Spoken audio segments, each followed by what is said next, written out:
Welcome to the Hey Docs podcast with your host, Jill Allen. Today, I am welcoming back someone who has become a leading voice in cybersecurity for dental and orthodontic practices, Gary Salman, CEO of Black Talon Security.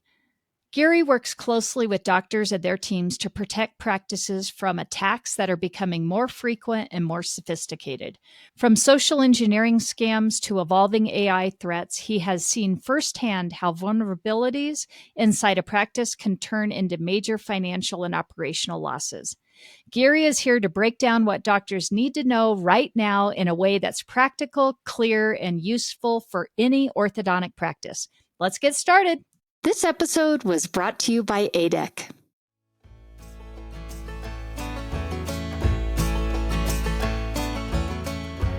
Are you thinking about opening an orthodontic practice? I know, it's a big decision, but saving 25% on the ADEC equipment you need to get started, that's an easy one. Because ADEC has a special program called Smart Start, designed to help you launch your first practice. You get up to 25% off your ADEC orthodontic equipment and furniture. You also get complimentary services to help you run and grow your business.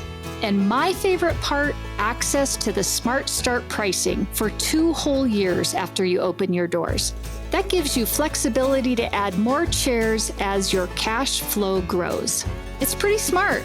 As an orthodontist, you care about getting all the little details right, and ADEC really got it right with this program. So if starting off with a big savings on ADEC equipment sounds good to you, the ADEC Smart Start is definitely worth a closer look. Just follow the link in the show notes to learn more.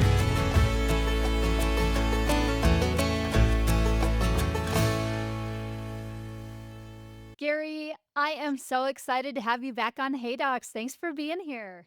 Yeah, it's my pleasure. Thanks, Jill. So, in the event that somebody has not listened to some of our other episodes together, would you mind just letting everybody know a little quick overview of your background, who you are, a little bit more about your company, Black Talon Security, and just what you guys do in the dental and ortho space? Yeah, I've actually been in the dental technology space for a long time. Actually, it's pushing 33 years now. It's a little crazy to think about that. But yeah, I started my career back in college building practice management software for the oral surgery space. In the late 90s, I actually built the very first dental cloud technology. And that was just my vision. Hey, why are people still running this stuff on servers? This is cool technology. There's this thing called the internet. And by 2002, I had thousands of users running our cloud practice management software over the internet. And that was really my wake up call to cybersecurity, realizing, hey, we just looked at the size of our databases and we have close to 1 million patient records in these databases. If these things get hit, we could have a problem.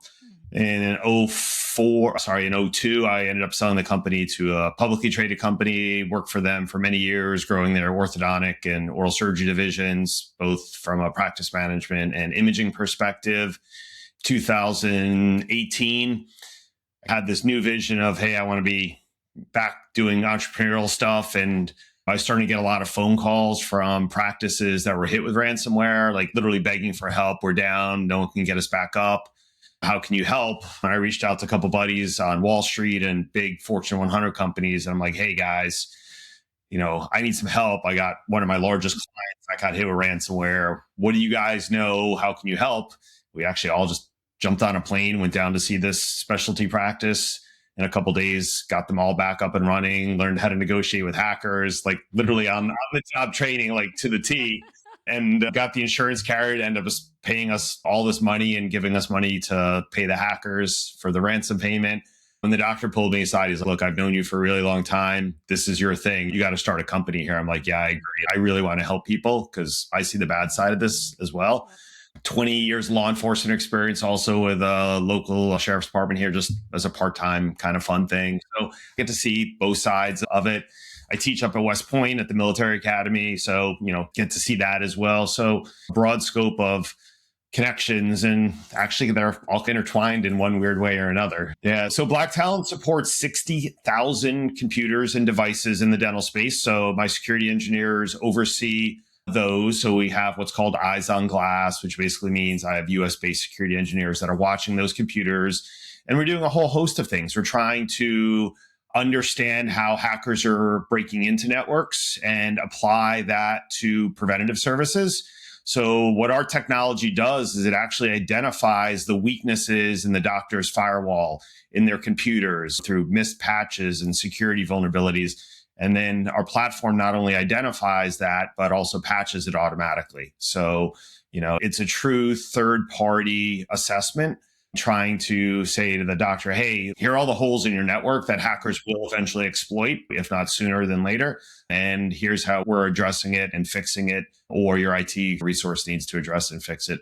We also train the orthodontists and their staff on cyber threats, which is really important. About 60% of all cyber attacks are the result of Dr. John clicking on something, or Mary at the front desk clicking on something, or Dr. Stacy interacting with an email and not realizing it's malicious. I think you and I should really talk about this because this is a huge problem. And then the last thing is we've been endorsed by the O for many years now. They put us through a very rigorous, for lack of a better word, background check to make sure we are who we say we are and are delivering those services. So due diligence on us. And we service hundreds of ortho practices across the US.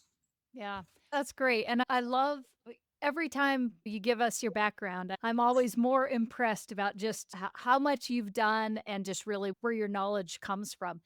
And Thank you. that kind of just takes me right into you started to touch on it. When I think of, okay, I need to know something that's going on, your name comes to mind because I do feel like you're the guy out there on the cutting edge watching out for all of us. And the area that I want to start today and talk a little bit about is, I guess they're called social engineering attacks. And I'd Right. love it if you could just talk to us about what that means because I think we're all pretty familiar with the older way that we thought we need to be careful with attacks and whatnot with our old school servers and all of this different stuff. But as we continue to just move forward with our social components and what we are doing in our practices and we're more online and just all of that, I think we have to be more aware of what's coming out there. So I'm wondering if you can talk to us a little bit about what that is and what a scam looks like that we need to be aware of in our practices. Yeah, look, social engineering is exactly that. It's a scam, right? It is manipulation, and it comes in various forms. Mm. One that I think we're all most common with is the phishing that comes through email. And yeah, it's a nightmare. But here's what I also say, like traditional phishing, I think most of us are pretty aware. You're getting that alert from American Express or Amazon or the failed delivery. And you're like, this looks, smells fishy. I'm not clicking on this. Mhm. So in typical fashion, hackers, criminals evolve, right? They realize my traditional send out an Amazon alert and see if someone clicks on it is just not working anymore. And there's email security tools that are blocking all of this, et cetera. So they've evolved to a new technique, relatively new technique called spear phishing, right? So spear phishing is a direct attack against an individual or an organization. The one that I'm seeing right now that is just ripping through the dental community, we're taking sometimes multiple phone calls per day from random practices that reach out to us saying, hey, we got hit. It is pretty interesting. So what's happening here is it starts with a hacker getting into a dental practice's email system. So that usually happens by the hacker sending someone in the practice an email. And when they click on it, the person in the practice interacts with it. So often it prompts, oh, you want to view this document, enter your Microsoft 365 username and password. And often they also give up their two-factor authentication code, which it's horrible. You're like, that's supposed to be there to prevent these types of things. So now the hacker has gained access to, let's give you an example, like Smile Dental of Atlanta, just making up the name, right? So a GP practice. So now they have full access of a person's email account. And typically it's going to be someone that has an email account because we know in ortho, not everyone has an email account. So we're talking administrators, front desk folks, of course, the doctors. So now they have access to that actual email account. The next thing they do is they read the emails, the outbound emails, the inbound emails, and they learn the behavior of that individual. So they'll look at this general dental email account and say, oh, look at this. They're constantly sending emails out to this orthodontic practice, this oral surgeon, to this endo. And a lot of times they attach x-rays. So what they're doing now is they will mimic that exact email, maybe change the name of the patient. So the person's, oh, you guys already sent this to me. Why are you sending it me again? They're going to create, instead of John Doe, Mary Doe, I should say.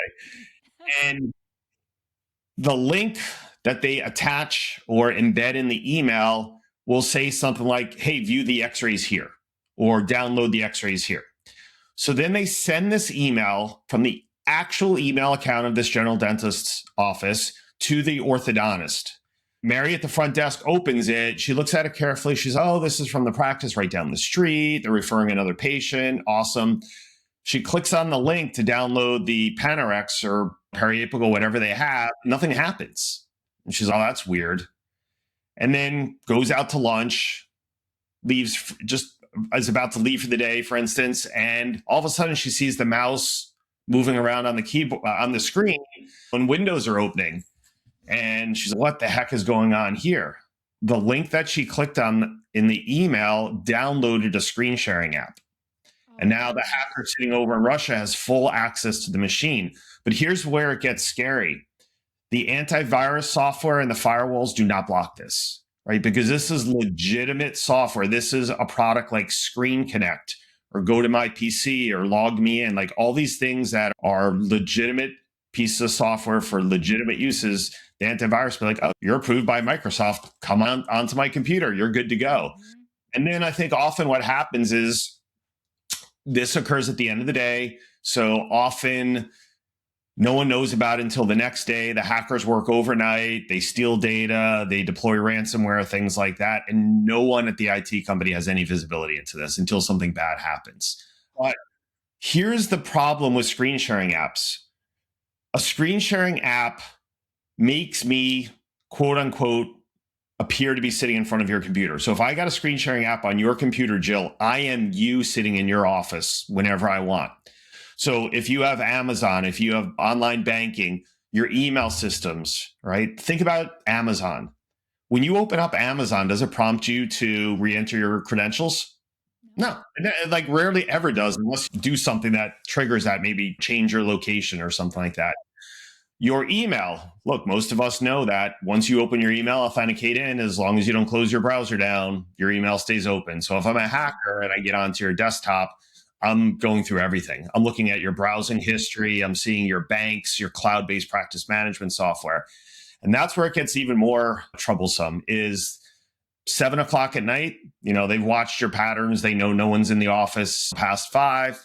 They hit your system again. They open up your browsing history. They see ABC Cloud Ortho software.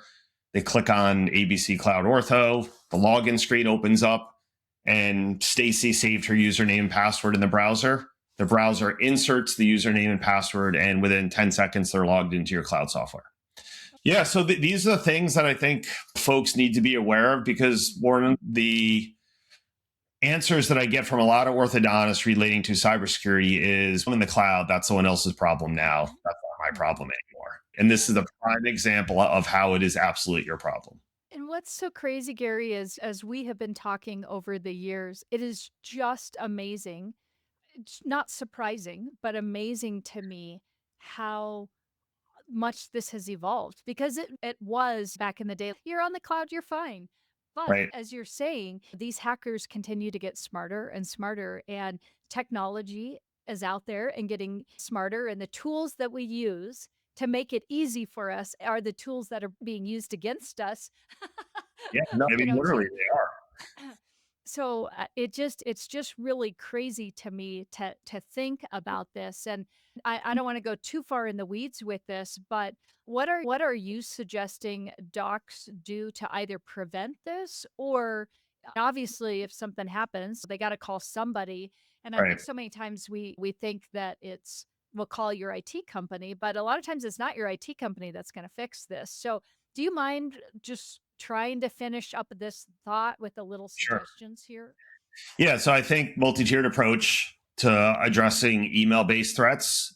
The first is training, hands down, one of the most effective ways, right? Like our company provides a comprehensive training platform that addresses some of the things that we just talked about. Teaching doctor and team all about these threats are really important because they're the best defense. Yeah. Second, there's some amazing AI based email security tools out there right now that will read these emails, they'll inspect the links, attachments, and with a high probability, flag them as malicious and rip them out of people's inboxes so they're not falling victim to these attacks. But like every tool, nothing is 100%. But using AI, they can learn, right? So we have an AI email solution and we have thousands of mailboxes that we monitor. So if for some reason the AI doesn't pick it up on the first email box or the first receipt of it, we can go in there, flag it as malicious. And then what it does, it goes to every single other inbox. It looks for that email or a similar email, rips it out, but it also learns what those types of emails look like. So now maybe we picked it up at a practice in North Carolina. We blocked it and stopped it. And then there's a whole bunch of practices out in California. Before those people even walk into their practice, that email will be out of their inbox. There won't even be an option to interact with it. So I think email security is something that a lot of practices don't have in place. They just set up a Microsoft 365 or Google email and assume it's Microsoft, it's Google, they have to be doing security. That's not really the case. They do limited security, but not what's available as a secondary option. What do you do if you suspect your email account's been compromised? So the first thing you do is the account needs to get locked. If you're managing your own email, hopefully you know how to do that. You're going to need to go into Google Workspace or Microsoft 365 and lock that account. You're going to need to do a full password reset on it. And then there's something called token, a revoking token, which basically rips that little file off your computer that says, I trust this computer, so don't ask me for a password. Look, this really needs to be done by a cyber company or the IT resources to be done properly. What happens is a lot of times the hackers will take the token off your machine and they'll drop the token from your machine onto their machine sitting in Russia. And no matter how many times you reset your password, it doesn't matter because they have the token. I see a lot of times practices will just reset their password and 2 days later, oh, they're still in my system. I can't believe this. How did they get my password again? It must be in my account some other way. And we're like, they stole the token off your machine. That's how they do it. So I think that's really important. And then the problem that I see in many cases is these later threats that I just described, like these screen sharing apps. The IT companies will just instantly default to running an antivirus scan and saying, hey, Dr. Mary, we ran a scan. You're fine. Don't worry about it. The scan's not going to pick up this type of attack because it's legit software. So I always recommend reach out to a cyber company that specializes in these types of investigations because they're going to have experience with these events. And I think experience is really important because then they can provide the doctor the correct advice as to what they need to do. Yeah. And then you have compliance and regulatory issues. So you had someone in your computer that potentially had access to your patient records. Like it's a little bigger of a problem than just deleting something on a computer and resetting a password. Yeah, sure. So I'm just going to reiterate what I heard from you. There is definitely a big difference between what our IT companies are doing for us and what a cyber security company would do for us. And to me, it sounds like doctors going here and forward really need to be thinking about it's not just the IT company monitoring kind of the back end of things, is we really should be paying attention to the cyber component of it as we're seeing the hackers get smarter and smarter. And what I'm hearing, and I love that you said this, and I think this kind of goes along with our HIPAA training and all the other training that we need to do. Our first line of defense is training our teams, but we've Yeah. got to know how to train our teams. And I know you talked just a little bit about this, but I just want to say this. I know that, like with companies like yours, Gary, the doctors can sign on where it's not like they have to take their team somewhere to go get the training. Right. They can log on, and I don't know what the cadence is. If it's once a quarter, we're doing a security cyber training portion and we're doing it over lunch. And this is what but I think we have got to be smart about this because, as unfortunately you and I both know, we've got a revolving door a lot of times in our offices, and we can assume that our team understands those threats. But I don't know, do they really? And do they really understand the gravity of if something happens like you just said, like it's not just a matter of going in and fixing it if you find a problem. We have exposure issues and mud from the doctor's perspective. We've got a lot bigger things that we have to think about besides just arresting the problem of, oh, I got to lock down my email. In healthcare, it's much bigger than that. And I think that's the challenge. So I think you brought up a couple really good points. Training should also be ongoing, right? So one of the things we do is we give them access to a training platform. We call it the Black Talon Academy. The doctors and team members log in. They do their various training modules, but we also supplement that with reminders. You nailed it. The stuff is literally evolving almost every day. And it's something that you just have to stay on top of. And that's what we do. So if we see a new threat, we'll send out an email blast to all our customers. Hey, be on the lookout for an email that looks like this, or a phone call that sounds like this. And that is part of an ongoing education that we believe is really important as well. But even managing employees, right? That's a pain in the neck. So, who has trained? Who hasn't trained? When's that training due? When did we do it last year? The platform just manages that automatically so the doctors can focus on their patients. Look, I think cybersecurity is very much like the healthcare space. Let's take the example of dental, right? You have generalists and specialists. Any dentist can go and take a clear aligner course over the weekend and be an orthodontist Monday morning, right? I'm joking. But in concept, that's what people think. In the IT space, just because you're awesome at IT doesn't mean you're awesome at cyber. It's very different. This is something that there's a lot of credentialing that goes along with this for the security engineers. There's living and breathing this stuff 24/7. And then the biggest thing that I see is it's a mindset differential, right? In the IT world, it's what's the problem? Let's fix the problem. In the cyber world is we don't ever want there to be a problem. So let's do everything conceivably possible to make sure we don't have a problem. And that's the big difference. It's the proactive versus reactive. The IT companies are reacting to something that their antivirus software is triggering on, or, hey, lock every single door and window on this house so no one's getting into the house. And it's a very different mindset shift difference. That didn't sound right. Difference in mindset. And I get it. It's two different ways of addressing problems. And, the other thing that I see is from an IT perspective, there is this thought process of, hey, your email got breached, no problem. We'll reset it, regain control, and you'll be back up and running in a few minutes.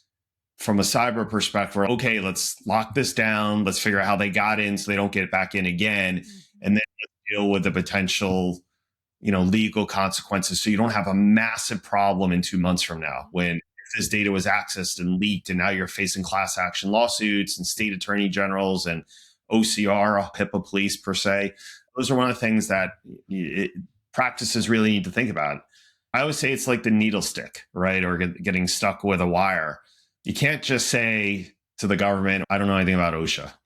I went to dental school. I did my residency. I don't know anything about that.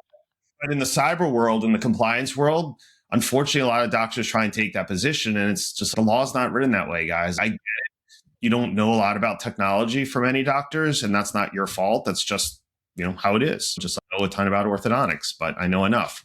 That's how we often see practices get into trouble, right? They don't go through the correct process of understanding what happened, what's my potential risk, what are my obligations legally, right? And just dealing with it now versus dealing with it from a knock on a door or certified letter to your office from an agency. So anyway, there's obviously a lot to go through. And then just having experiences with dealing with hundreds of these events makes it a lot easier for us to help the doctor understand where he or she needs to go with something like this. Yeah. And now a word from the sponsors who make this podcast possible.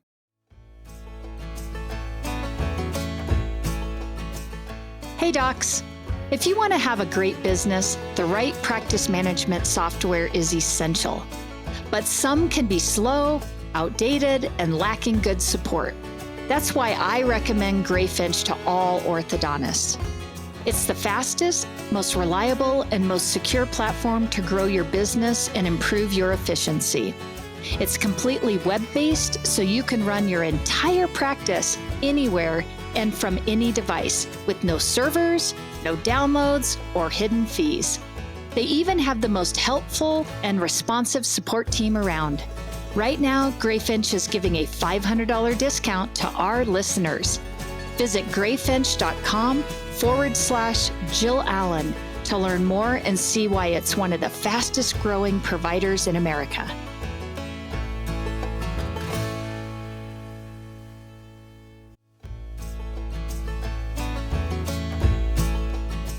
Hey docs, let's talk about Smile Suite, because it's not just another scheduling system. It's a game changer in the world of new patient management.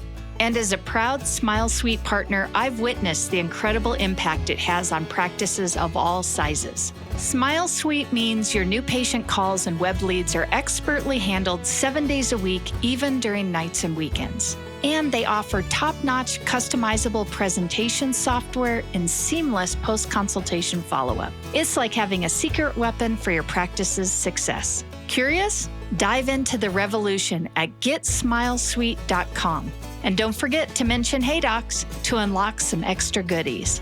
Elevate your practice with Smile Suite, because every smile deserves a suite of excellence.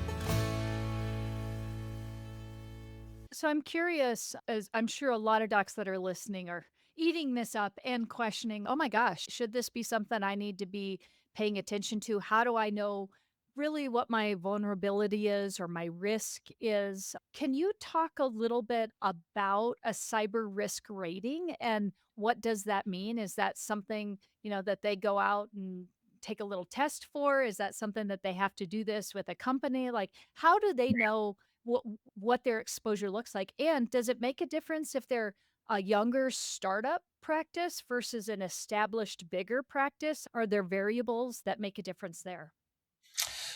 Yeah, so the size of the practice actually can matter, right? And it's really the number of patients. That's what I always say. If you're a startup with 200 patients in your database, your risk is low, right? I don't think the federal requirement for notification is typically 500 patients or more impacted. If you're an established practice, multiple doctors, multiple locations, been in business for many years, we know as specialists, your database is massive, right?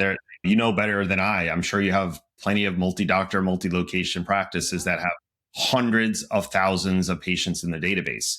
And one of the things that I hear when we're dealing with these ransomware attacks, we'll get a doctor on the phone, she's freaking out, and she's like, I only have 300 active patients.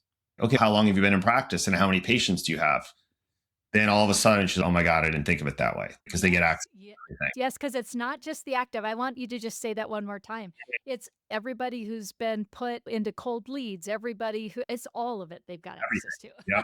State laws, federal laws. So I think, yes, there is definitely some, depending on the size and the number of patients, there's various levels of risk. Sure. One of the challenges that I see is what you're talking about. As an orthodontist, how do I actually know what my risk level is? Right? Because I'll challenge everyone that's listening to this. If I said to you now, what's your level of risk? Do you have a risk score? We do risk scores from 1 to 100, 1 being low risk, 100 being very high risk. Do you know what that is? Do you know if your firewalls are configured properly? You don't need to know from a technical perspective. There's something called known exploitable vulnerabilities. And this is really important. We've been talking about these for years. And in the last 12 months or so, the FBI, Homeland Security, right, has really been pushing on the US-based businesses to identify known exploitable vulnerabilities. Basically, what a KEV is, it's a piece of software that hackers exploit to gain access to your firewall, to gain access to your computers. And what we're saying is that we know for a fact, cyber companies, government agencies know for a fact that hackers are in fact exploiting these vulnerabilities to gain access to networks and databases and cloud and things like that.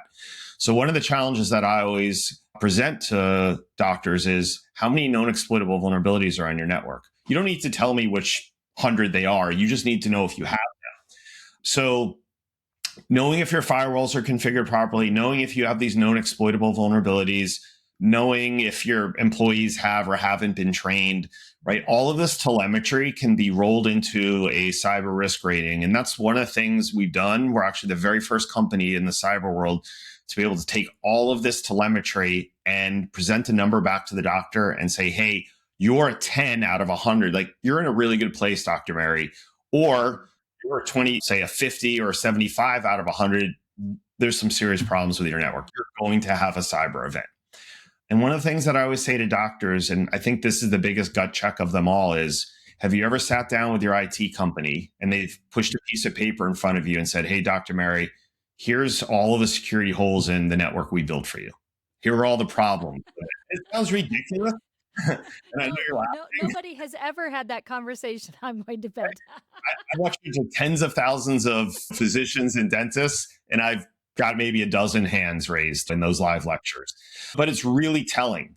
So what I always say to the doctor is, if you're not being presented where you have risk, A, your IT company doesn't know either. And then B, you're not empowered to make decisions for your livelihood and your practice. Sure. Because if I scanned your firewall and said to you, hey, your firewall is out of date or misconfigured, or you need to replace that, you as the owner of the practice, you get to make that decision. You're like, you know what? I don't want to spend $500. I don't care. Okay, that's your decision. I'm not saying it's the right decision. That's your decision. Or, oh my God, I had no idea. Thank you so much. Yeah, just I'll tell my IT guy to buy a new firewall and you guys can test it and configure it properly. I think those are the things that so many practices are just unaware of. And I say it's just open a prayer. The funniest story ever. We're actually at an oral surgery meeting, and this oral surgeon walked by and I started talking to him. I'm like, hey, doc, what are you doing for security? And he gives me the two fingers. He's like, hope and a prayer. I was like, all right, have a great day. And I'm just like, totally caught me off guard. Didn't even know what to say to that. He just walked away and like dropped the mic. And I'm like, all right, hopefully I'm not talking to you in the future. But it's unfortunately, he's like most doctors, right? Yeah. Dave has been an awesome IT guy and taking care of them for years. So they assume that security is being taken care of. Right, So, right. and Well, so you have to have visibility. yeah, and I think too, it's unfortunately, and I don't want to downplay this by any means, but there is, I feel like, the hierarchy of all the things that you have to pay attention to as a clinician. And I always say this stuff like this is that unsexy side of the business. Nobody wants to spend time and energy on HR, on their books, on security, on HIPAA, on all these things, but yet we have to pay attention to it. And I think, this episode is super enlightening just for the fact that what we have to be paying attention to are is really relevant things, because we are using so much in our businesses on computers and on the internet and out there on our social sites and our email. And you and I've been doing this, we're both 33 plus years now. When I got into this, it was still paper charts. And I mean, there was some computers, but it was very limited. And at that point, we didn't have email or very rudimentary components. And we were still printing out letters and printing out floppy x-rays to take out to the dental offices. The challenges that we had then are so completely different than where we're at now. And I'm just amazed at already we know how much AI is impacting us, but it is amazing. It's really impacting us in every way. You've been playing with tech also in the ortho space, right? Me too. I've never seen an evolution like this. Yes. The AI component is fascinating. Like, I'm overall a proponent of it. We use it. We leverage it in our security tools, in our operations, etc. I've gone to tons of AI courses about the technology as well as security. And I know that healthcare is going to benefit the most. If you think of all the things that AI could be leveraged for in medicine and in dentistry and the pros there, like anything else, we have to be a little careful with it. I think there's a lot of cowgirl stuff going on with AI right now. We walk the show floors, right? And half the booths have the letter A and I on their backdrop. And then, wait, is that really AI or is that not? Or is that a marketing thing? And then what are you doing for security? All of these questions start popping up. And as much as I want people to adopt this technology, I think we have to be smart about it. Yeah. And there's a lot of these startup companies that don't have proper security in place, and they're listening to the doctor's voices, the patient's voices, they're answering phone calls, they're doing image analysis and things like that. And you have no idea where this data is going, who has access to it, who's reading it. how many other companies they're sharing it with. And look, my experience with AI is your data just doesn't go through one platform, right? It's being parsed to various large language models and cloud platforms and backed up. And you start looking at this, you find that your one patient records on 5 different servers. And I think there's some challenge there as well. The big takeaway I would say with AI is due diligence. Get a clear understanding from that AI company, what they're doing from a security and compliance perspective. Technically, under federal law, you're supposed to do this. You shouldn't be sharing your patient data unless you've done a security assessment on a third party, like say a image analysis or voice analysis. Do your due diligence there. Understand who at that company has access to your data, who they share it with, and then how do you delete your data? This is another big problem. Let's just say you start working with an AI-based company to listen to your phone calls as patients interact with your staff, and then you're like, this isn't working out for me, and you leave them. Do they retain your data indefinitely? And now they have a breach, and you're like, oh my God, I haven't been a customer of yours in 3 years. You guys got breached, and now I have a HIPAA nightmare on my hands. That's not a good situation. That's all preventable, right? I live the world of prevention. So just these little questions that you ask these vendors, and the same thing with cloud, right? For cloud practice management software, you and I both know plenty of ortho practices hop PMS systems all the time. Yeah. Yep. Do they retain your data? How do I access my data? Things like that. So that's an issue. And then the other is things like Gemini and ChatGPT. A lot of offices are leveraging these platforms. I think that's fantastic. Now, understand the second you upload a patient's name and treatment or any insurance or x-rays and ask it to do something, you've conceptually violated HIPAA. So if you're going to use those platforms for things like letter generation analysis, anonymize it, redact the information, and then, really important. I don't think people realize all these engineers that are coding these AI systems, and they'll just open up your requests and they'll read, oh, look what Jill Allen asked. She wanted to know what color I should paint my house. They're literally reading stuff like that. But to make sure that their engine, their LLM is giving correct responses. So understand that they can access your stuff and you're consenting to it. That's the bottom line. Yeah. So I love that you bring that point up because we do use Chat or Gemini a lot. I know a lot of offices, we encourage it as well.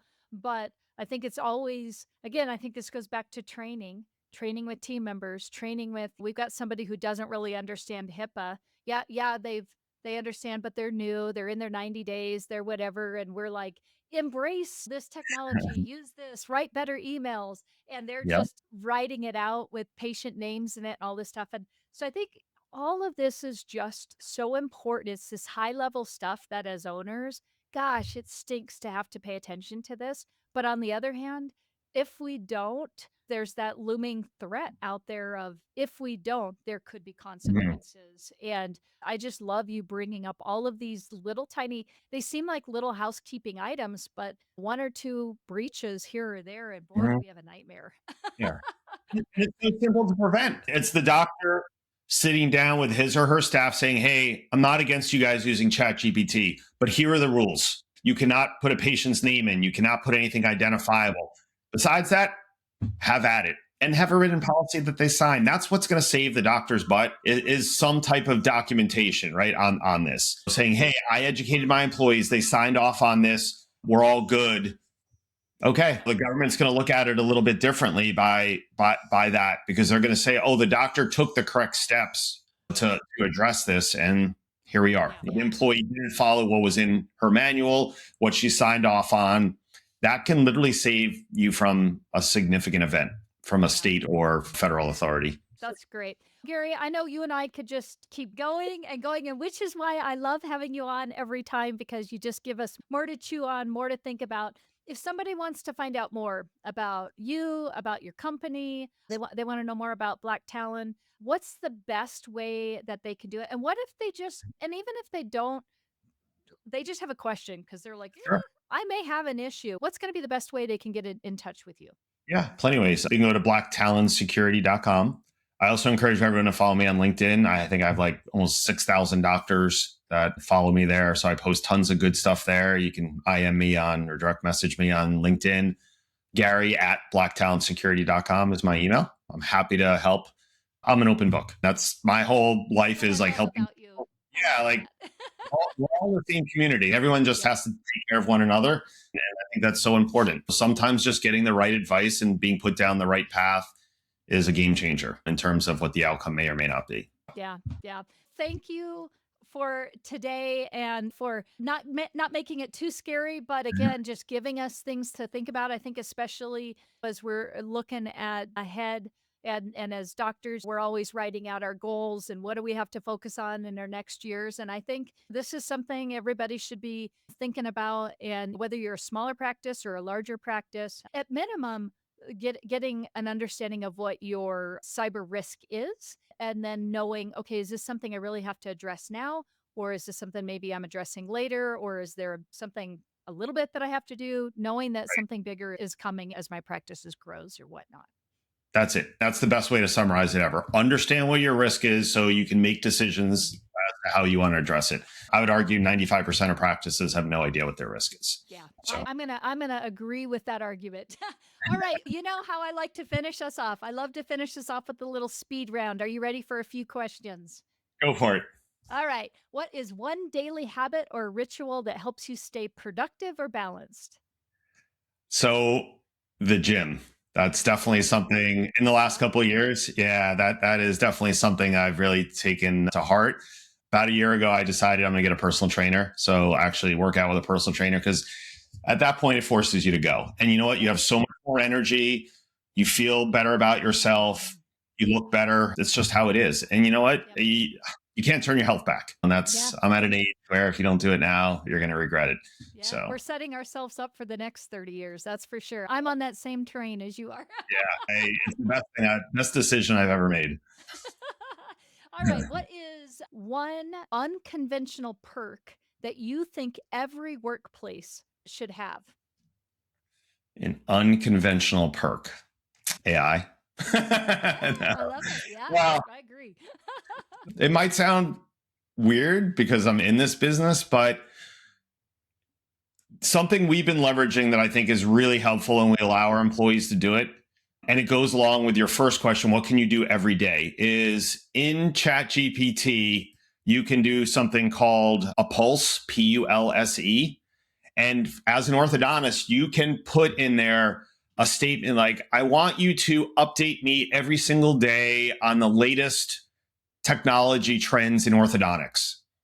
And every day it's going to mine the internet and return a couple really interesting things. Love that. I love Yep. that. I'm gonna do that in mine. For team members too, right? It doesn't have to be something the orthodontist can share with their team if they have a marketing role within the practice. Maybe, hey, help me keep me up to date with the latest trends in marketing for orthodontists or something like that. Or it doesn't have to be that. Maybe you have a hobby you're interested in. I think that's a good perk that we give all of our employees, and a lot of them leverage the heck out of it because it's something they're interested in. So may not have answered your question directly, No, but that's great. I love that. right. I think that's a new one. I like it. All right. And Yep. then the final one, final speed round question. What is one piece of advice that you wish you had followed earlier in your career? So I think, especially for younger doctors, probably this would be really helpful is it's hard to fire people, right? Especially if they're good people. I'm sure you talk a lot about this. Mhm.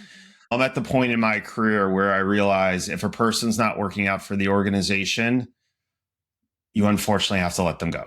And then what you often find is there were many employees that were just so thankful. Oh, that person was toxic. They were making this difficult for the practice, or they weren't doing anything. And you start unwinding like what they were supposed to be doing, and you find out they weren't actually doing that. And they were upsetting, in your case, patients, or my case, clients, things like that. And you just have to make that decision and move on in life. So we have a pretty strong policy with our executive team where if an employee is not working out, we can't just keep making excuses as to why it's going to change because I found in life people just typically don't change and Yeah. cut the cord and move on.